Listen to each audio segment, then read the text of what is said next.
features a story that has engaged readers for millennia. The brief, enigmatic, influential narrative known as the Tower of Babel. This 9-verse account reveals that the people of Shinar in Babylon conspired to construct a tower whose height would reach into heaven and enable them to dethrone God.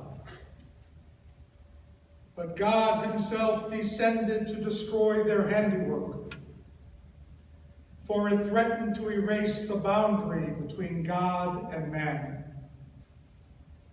He then dispersed the builders to the far reaches of the globe, so they could never again unite to challenge his sovereignty. This ancient story parallels the even earlier narrative of the Garden of Eden, where Adam and Eve also aspired to enter God's domain. They are enticed by the serpent, who charges that God's motives are self-serving. For God knows that when you eat from the tree, the snake tells Eve, your eyes will be opened and you will be like God. God expels Adam and Eve from paradise as punishment for the attempt to blur the lines between God and man. In both scenarios, the attempt by human beings to transcend limits imposed upon them by their Creator are thwarted. You see, God had given every tree in the Garden of Eden to Adam and Eve, save one.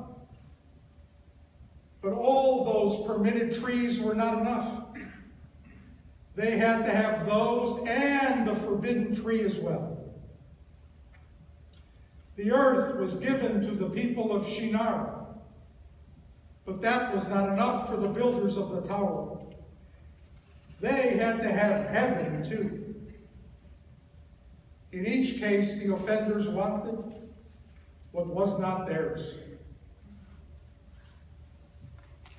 One of Torah's most insistent themes and central aims is to instill a respect for boundaries, for what is allowed and what is prohibited, for what can and cannot be done within certain limits.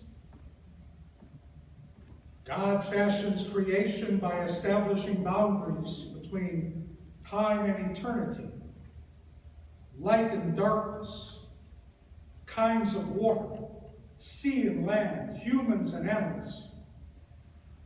All are formed through demarcation.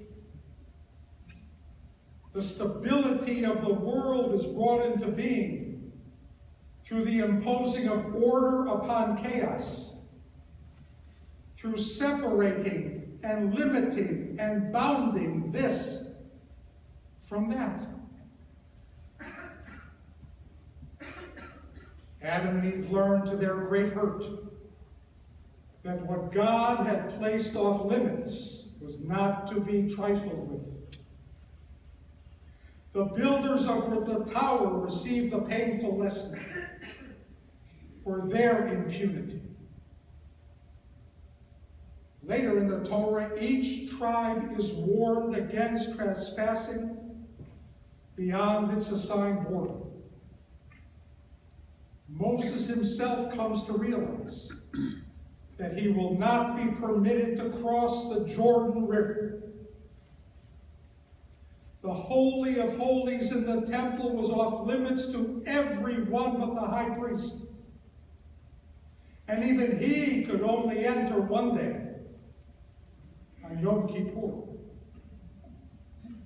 The Havdalah prayer upholds the boundaries between holy and profane, Israel and the nation, Shabbat and the rest of the days of the week. meaning of sin is indicated in its Hebrew terminology. Avera is from the root avar, to cross over, to pass beyond. Avera, sin, means a trespass, a setting aside of God's limits and crossing over to the other side. The Bible warns that any attempt to efface God's boundaries and to create boundaries of our own has the potential to return the world to its original state of chaos.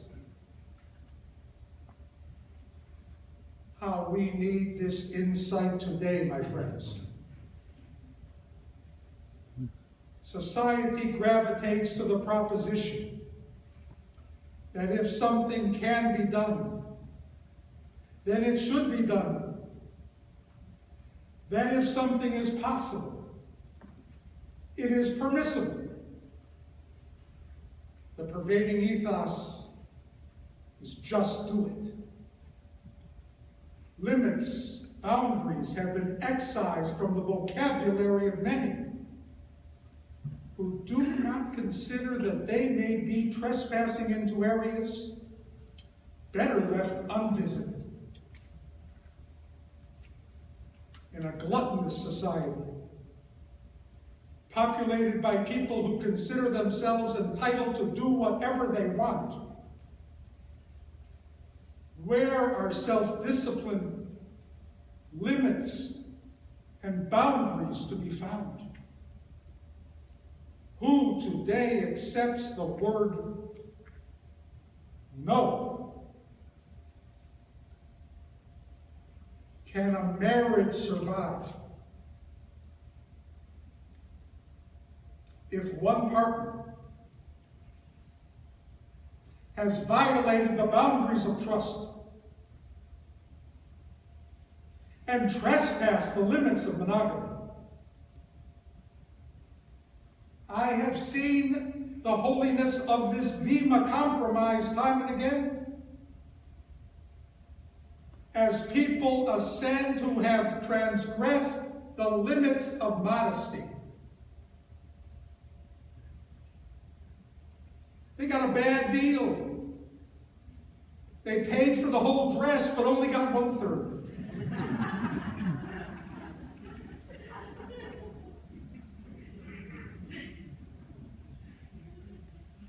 There once lived a holy man who was known to have the ability to read other people's thoughts. One day a student asked him, "Rabbi, how can you say your prayers in public around all those people with their unholy thoughts? Aren't you distracted from your prayers by knowing what's in their minds?" The rabbi replied, "When I was a child, my parents taught me not to look where I wasn't supposed to. Today, everyone looks where they're not supposed to. If for no other reason that there is no boundary of privacy. Everything is on public display." I submit that there are only two groups of people who can say and do pretty much whatever they desire. Babies, because such lack of restraint is adorable, and the very elderly, because such behavior is deemed eccentric. Those of us in between should watch how we act, so we do not violate the bounds of propriety, and guard our mouths, so we do not say what should not be said. I am mindful that this is the week of the World Series.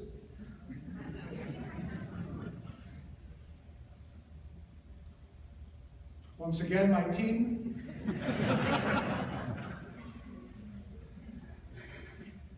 it is actually a misnomer to to call the pole on a baseball field the foul pole, since it is actually in fair territory.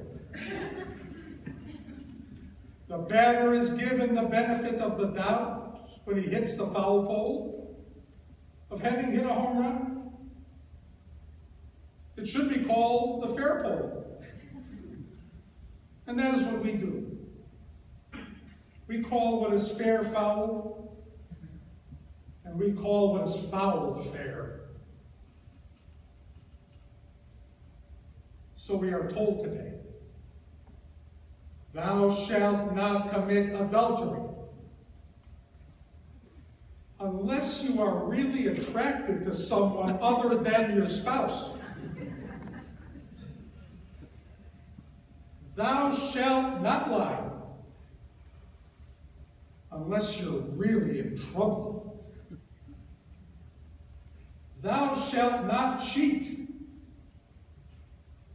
at least not very often or very much.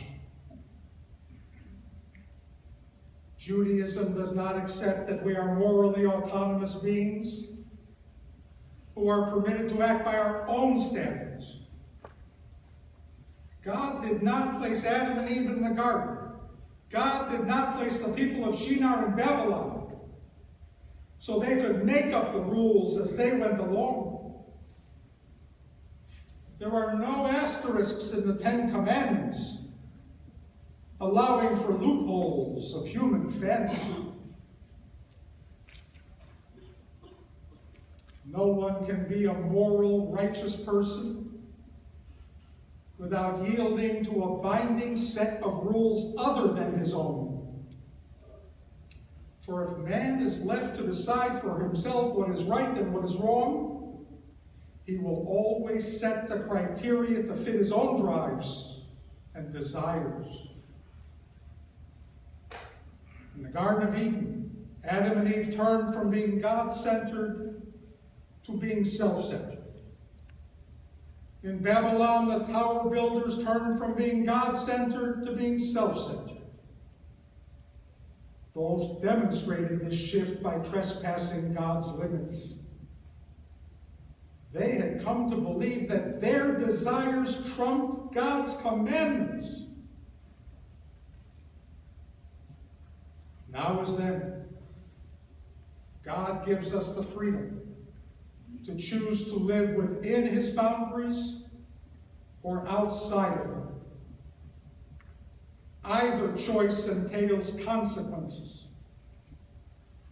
Living inside God's boundaries brings blessing. Living outside of God's boundaries brings curse. As the builders of the tower learned, the sky's the limit. Amen. Amen.